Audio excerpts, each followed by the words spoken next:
Coming up on this episode of Outlook TV, AIDS Walk Vancouver. Testosterone, a play at the Cultch. International Design Show Vancouver, and much, much more.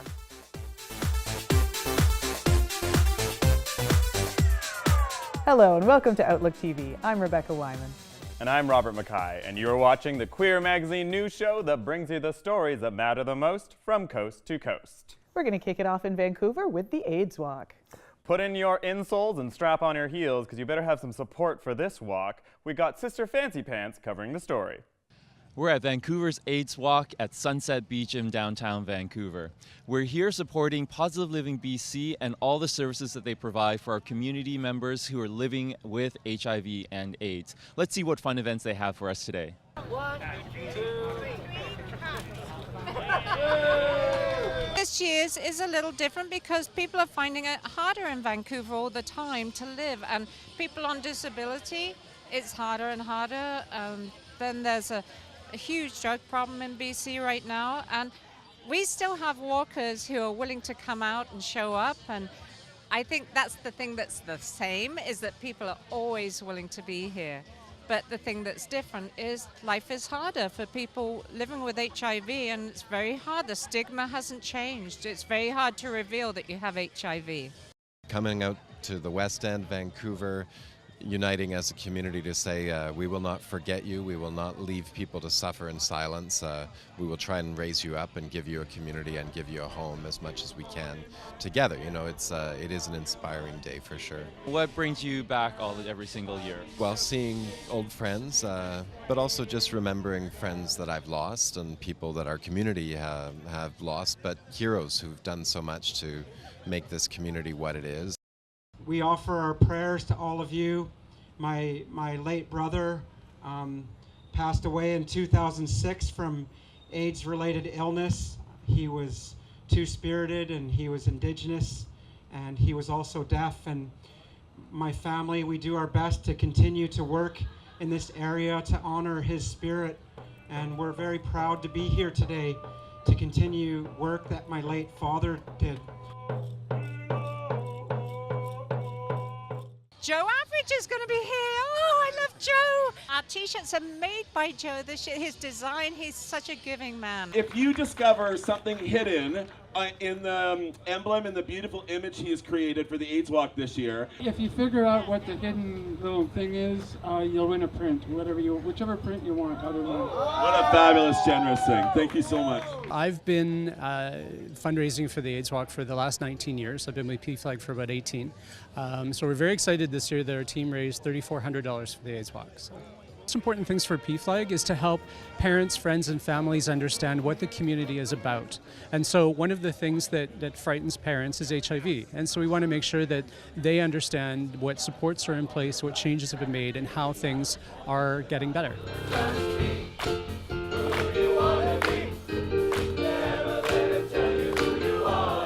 Think positive. That's my message for today. This is Sister Fancy Pants at another successful AIDS Vancouver walk for Outlook TV. Up next, we have Taylor Mack's play, HIR. Pi Theatre puts on the production of a trans teen and their family and the struggle that occurs in their life.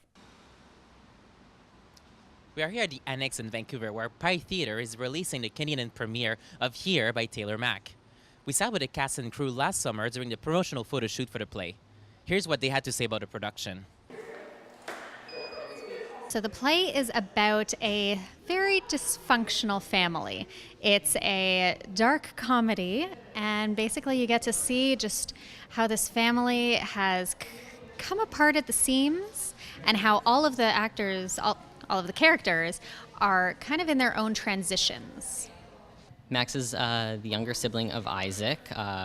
Before he went to war, he was Maxine, but now is Max, so it was a bit of a shock for Isaac to come home because now it's a little brother. I really relate with it because I myself am a trans individual, and I feel the struggle of trying to prove yourself to your family and show this isn't a phase, this is who I am, and the internal struggle of it. Also trying not to, you don't want to risk and you don't want to lose the relationship with your family, either parent or sibling.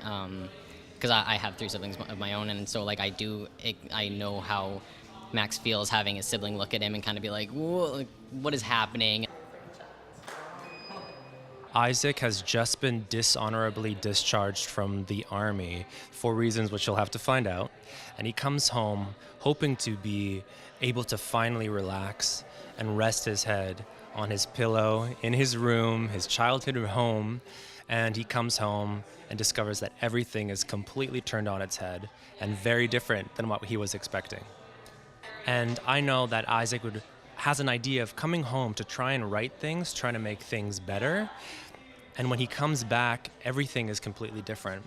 So my character, Isaac, is just dealing one moment at a time, one new stimulus at a time. When we meet Arnold, we're sort of meeting him post the man he used to be. Arnold is now in the process of being constantly humiliated by his wife for past transgressions. He was perhaps a wife beater. He perhaps assaulted his children as well. And he is now paying for those sins by being dressed in outlandish clothes, dresses, and being humiliated almost every day. She knew that her husband, Arnold, liked to have a tidy household, so she does her best to make it as messy as possible and to do things that she knows he would find extremely upsetting. She's been an abused wife and sort of a woman who didn't have much control over her life until recently when her husband had a stroke, and then her life changed because she got control over her life. So she's a woman who's celebrating freedom in many ways, yeah. To buy tickets for the play, go to pytheater.com. For Outlook TV, this is Ollie at the Annex in Vancouver. We're going to have to take a little break now. Supposedly I'm too shiny, so I need to be blotted. Need to be blotted? Yeah, Andrew.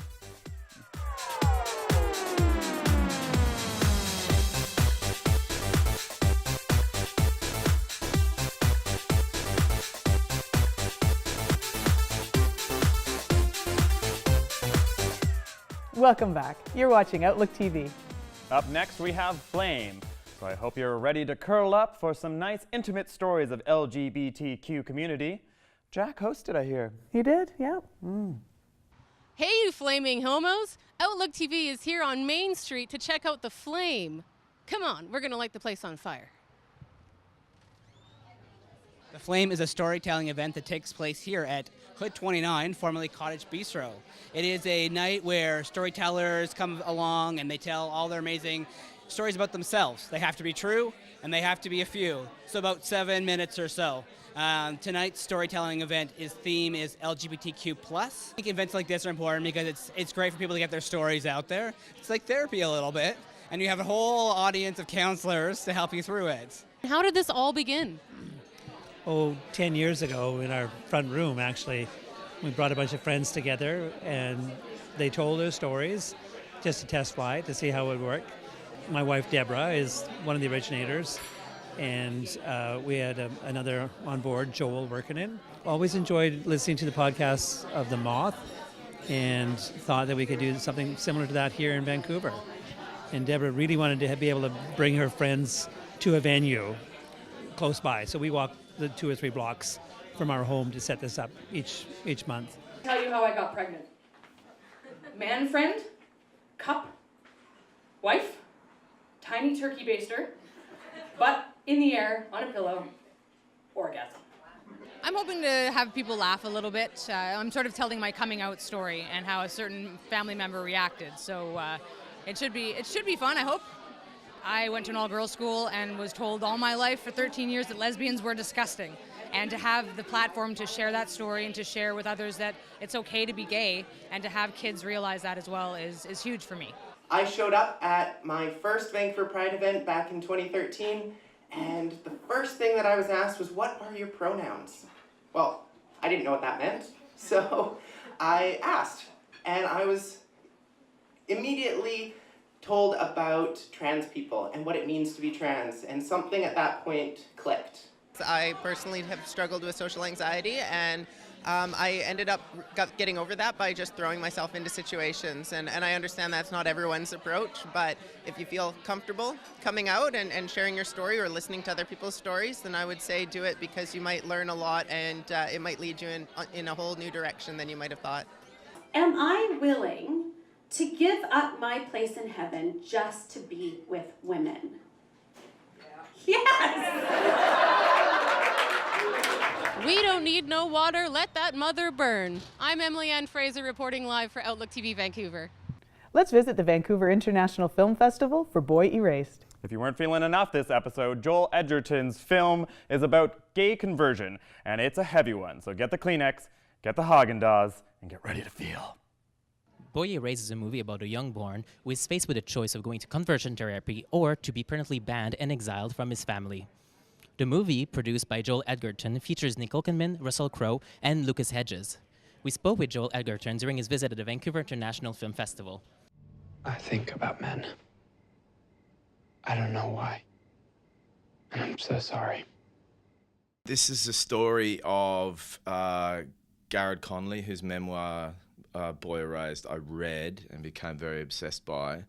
And, essentially it's the story of when he was, 19 years old. He got outed to his parents. And he lived in the South, in American Arkansas. His dad was a preacher. And the solution, because they saw that his sexuality is a problem, was to send him to a conversion therapy place. And this is the story of how he got outed, how he got to that place, and the time that he spent in the conversion therapy place. Welcome to the Refuge Program. It was Garrett's family's beliefs in religion that made a clear disconnect with being able to connect with him after his declaration of his sexuality. Based on their beliefs, they felt that sexuality was a choice that went against God. And the word choice is very interesting because that's where the concept of conversion comes in. If you're choosing something, you can be converted. We convert your opinion. And I just thought there was a certain empathy that he wrote about in the book with regard to each character, my character, the conversion therapist, his parents, everybody involved. They weren't necessarily hateful people. The real actual drama was that they loved him and they wanted to help him. The problem was they didn't understand that he wasn't in need of any help. And that to me is the real crux and the real epicenter of this story is the question of understanding. Where is all this anger coming? Because you're making me angry. Members of the cast in certain roles were of the LGBTQ community, and selfishly so. I felt like it benefited the story. I felt like it benefited me. I felt like it benefited the movie. The benefit greatly was because people were turning up to work feeling like they were telling a story that really mattered to them and that they cared about. From the moment I read the book, I realised if I turn this into a movie, we have an opportunity to affect families and affect people's lives, to make young people feel, if they're in a situation anything like Garrett's, that they're not alone and they can identify, and parents to understand that there's a different way of opening their mind, putting their love and acceptance before judgment. From the Vancouver International Film Festival, this is Ollie for OutlookTV. I can't think of anything more queer than the interior design show. Color swatches, floor samples, oh my! Let's see it, Rebecca. Celebrating 14 years in 2018, the Interior Design Show is the Pacific platform for all things design, including superstar designers and avant-garde concepts from around the world. Come and join us.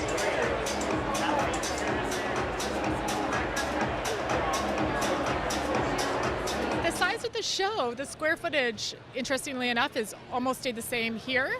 We have increased our programming, so we've got youth programming on the weekends for ages 8 to 14. How are you doing? I went to school for architecture. My business partner and co-founder went to school for art. And a few years after graduating, we had this idea of creating a collaborative practice that would be a sustained collaboration between those disciplines, exploring the territory between art and architecture. The name Snarchitecture is a reference to a Lewis Carroll poem that was written in 1876. That was a nonsense poem for children. It describes the impossible journey of an improbable crew to find an inconceivable creature. And their map to find it or to search for it is an ocean chart that's a blank white piece of paper. And we're very interested in this idea of taking things away versus adding. And so taking something that you might recognize as familiar, but removing all the color, removing the texture, making things out of a single material, again, with this idea of creating a sort of transformative effect, something that is outside of our everyday experience, so that when you enter into an architecture space, we're inviting you to see something new and have a different, memorable experience. We're based in Calgary, and the reason why I'm in Vancouver is that I collaborated with Mobilia, which is also a really great Canadian company that has been around for a very long time, since 1966, I believe. And so we collaborated on a collection called the Modern India Collection. So I went to India, which is my roots. I was actually born in East Africa, but my great-grandparents were from India. So you know what, I went to India with the Mobilia team, got inspired, and created this beautiful collection that we're representing at IDS right now. Not everybody has space for a large Christmas tree, so this one works really well. It's more modern too, which I love. My partner, now my husband, Jason Krell, and I are part of the Style Guys. So we do fashion segments all across Canada, talking about style, talking about lifestyle, fashion, everything related to how to live a better life and look good doing it.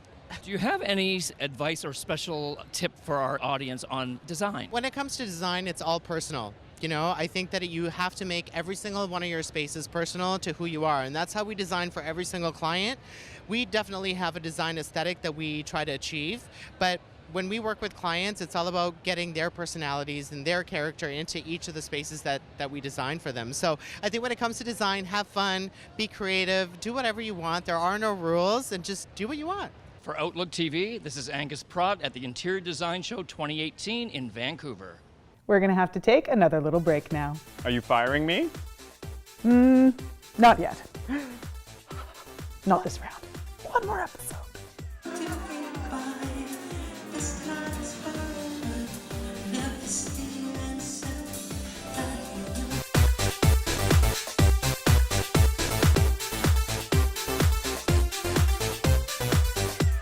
Welcome back. You're watching Outlook TV. Up next, we cover the Cultch that's putting on testosterone. Heaven knows we're stocked up here with that, aren't we? We don't need any extra. Leroy's got the story. What's up, Canada? Thank you for watching Outlook TV. Today we're here in my home of East Vancouver at the York Theatre to witness the autobiographical adventures of one Kit Redstone, whose play Testosterone is the mixture of fantasy and truth.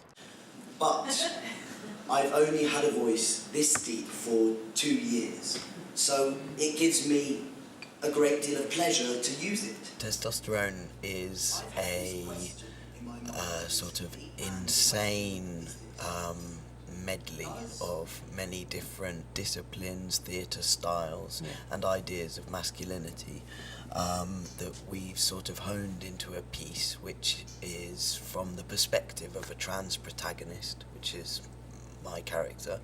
But I think the most important thing about Testosterone is that it's, as a trans performer, we're using being trans as a metaphor for identity in general. So the show is a roller coaster ride through someone's head, really. Well, it's been a long journey. So about 3 years ago, maybe 3.5 now, I was living with Kit. Well, my ex-girlfriend was living with Kit, so I was kind of living with him at the time. And one morning he came into the kitchen and said he was transitioning.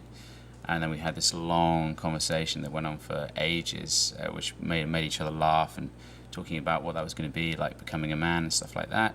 And Kit made theatre as a freelance theatre maker, and I asked him if he wanted to collaborate on a show about it. There are 3 types of injections. The first one we do every 6 weeks, the second one's every 3 months, and there's a gel which we can rub into your skin, but there is a danger of transference. Initially, we were perhaps trying to impose a style that we had worked on previously, but we had to find something that sort of told the story through the form and the way we're moving, as well as utilizing the unique ways that each of us moved, rather than imposing a style, like getting us to move like theatre people, for example.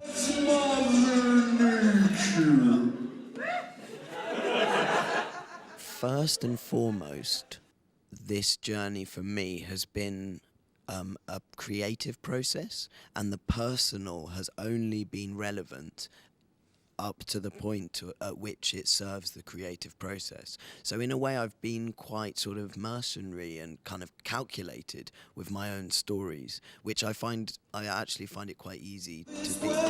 Ain't nobody loves me better than you. I play the diva, and I think the diva is kind of a fantasy character from Kit's mind that sort of encompasses all the grace of Venus and then the strength of Mars at the same time. You know, it's someone who is given license to play with gender and feels comfortable with it and raises those questions within the play.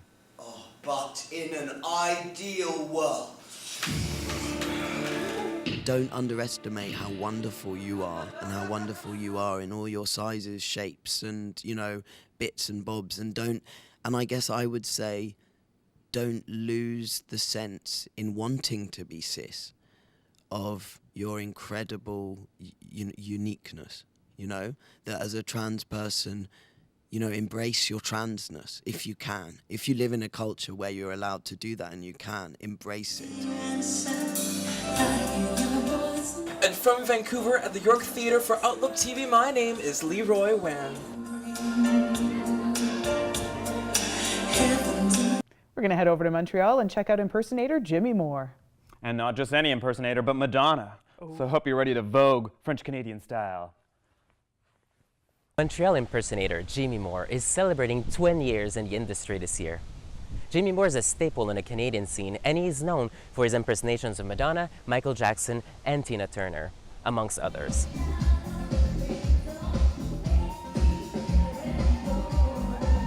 I'm presenting the Blonde Ambition Tour, a show that I did 20 years ago, actually, to get known in the community, the gay village.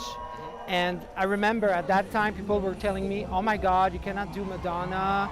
People will get tired seeing you doing a Madonna all the time.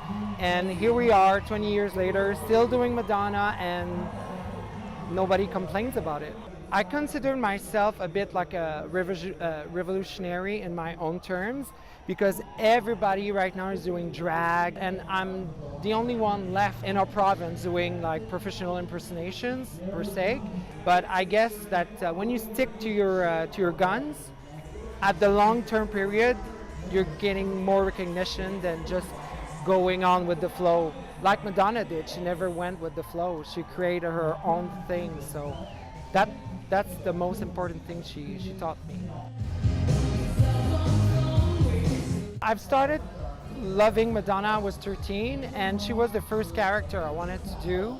And I was 18 years old, and yeah, I started from nothing. Believe me, nothing. Michael Jackson is as popular, if not more, than my Madonna stuff. I love to do Michael, because Michael is all about the dance performance, and it's way more comfortable for me because I can dance in flat shoes and I don't have to hide anything. And but Madonna is like my true nature. I don't have to work to do her at all. I get on stage and I'm becoming her right away.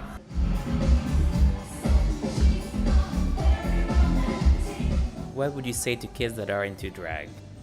Stick to your guns, and there are going to be periods where you're going to be very popular, others people will hate you, then it goes back up. If you stay true to yourself, time is the best remedy for everything, but work is the key, because you can have talent, but if you don't work your craft, you won't get anywhere.